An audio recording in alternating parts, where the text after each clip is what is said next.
Madam Justice, it is a privilege and pleasure to introduce you for Moment Magazine's 2019 Human Rights Award this evening. When I was at Columbia Law School in the late 1970s, you were a professor there, but I did not have the opportunity to study with you. Clearly a colossal mistake and my loss. Even then, you were a pioneer for gender equality, as you have been throughout your illustrious career. But that is all in the program that you have at your tables and needs no repetition. In recent years, you have come to be known as the notorious RBG, and some of you may not know. Don't know if you all know where it comes from, but the nickname was coined by an NYU law student, I'm sorry it wasn't a Columbia law student, playing on the rapper Notorious B.I.G., coined to honor your dissent in the 2013 Shelby County versus Holder case. You have also been portrayed as a children's literary heroine, the star of a coloring book, a tattoo, children's bibs, and yes, even a Halloween costumes for both adults and children. Justice Ginsburg, in a more serious vein, in presenting you with this award tonight, we all wrap ourselves in a tiny measure of your brilliance and notoriety. It is our honor and privilege to celebrate you for your enduring commitment to gender equality, to protecting the rights of minorities, and to upholding the democracy that Denise Graves sang about earlier this evening as part of America that strives to protect the rights of all its citizens. Please come up and receive your award.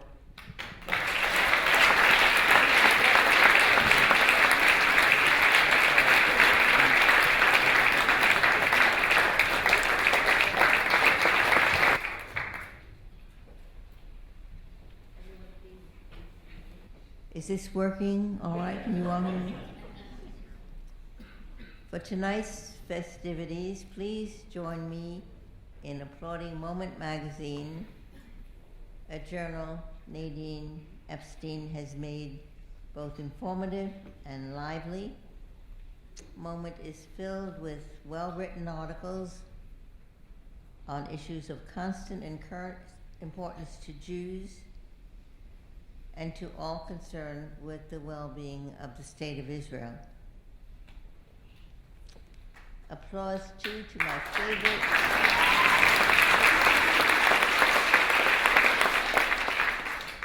my favorite interviewer, Nina Totenberg, as her listeners and readers know, she routinely turns the court's sometimes dense prose into words one can readily grasp. It is a rare talent. And a rousing brava to the most marvelous mezzo I have ever heard, Denise Graves.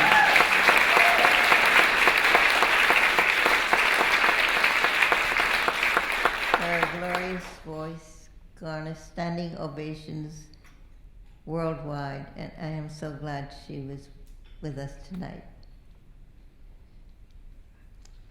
For the kind words just said about me, huge appreciation. Yet I know that good fortune, mazel, accounts in large part for the success of my effort to achieve equal citizenship stature for women, and also for the office I have now held for more than 26 years.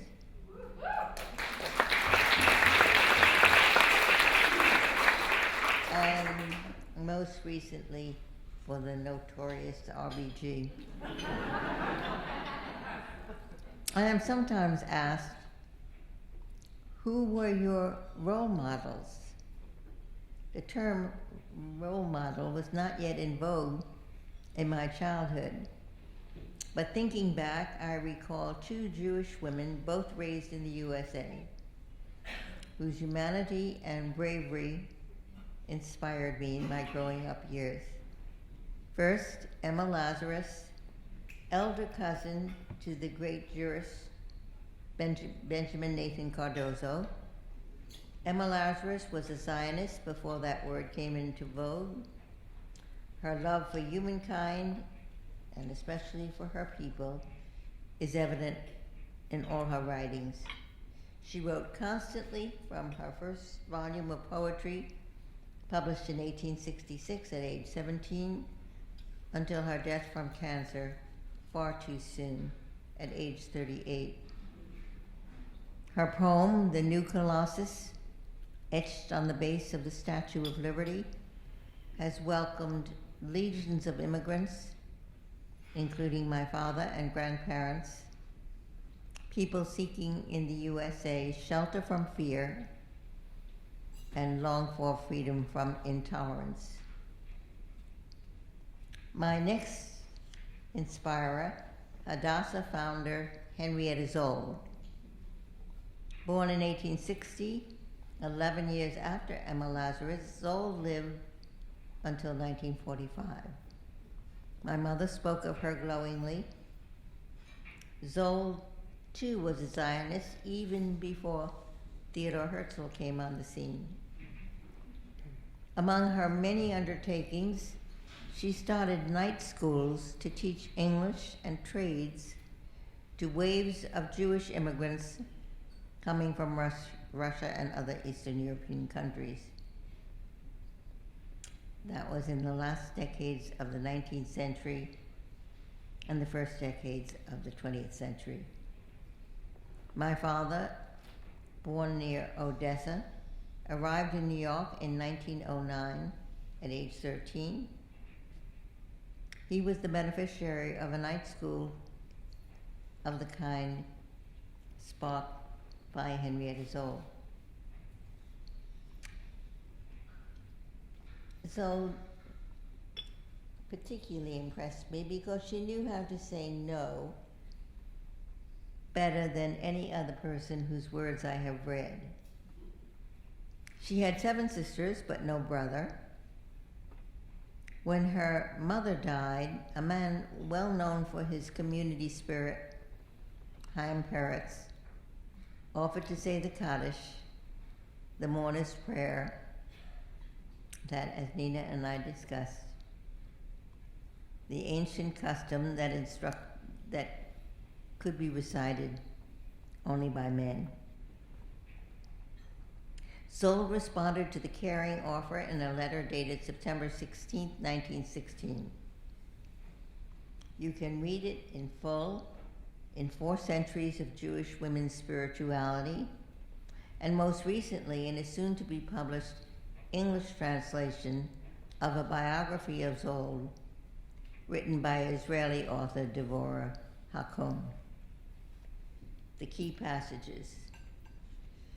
It is impossible for me to find words in which to tell you how deeply I was touched by your offer to act as Kaddish for my dear mother.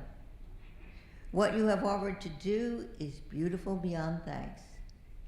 I shall never forget it. You will wonder then that I cannot accept your offer. I know well and appreciate what you say about Jewish custom that only male children recite the prayer. And if there are no male survivors, a male stranger may act as a substitute. And Jewish custom is very dear and sacred to me. Yet I cannot ask you to say Kaddish after my mother. The Kaddish means to me that the survivor publicly manifests his intention to assume the relation to the Jewish community which his parents had, so that the chain of tradition remains unbroken from generation to generation, each adding its own link. You can do that for the generations of your family. I must do that for the generations of my family. My mother had 8 daughters and no son. Yet never did I hear a word of regret pass the lips of either my mother or my father that one of us was not a son. When my father died, my mother would not permit others to take her daughter's place in saying the Kaddish.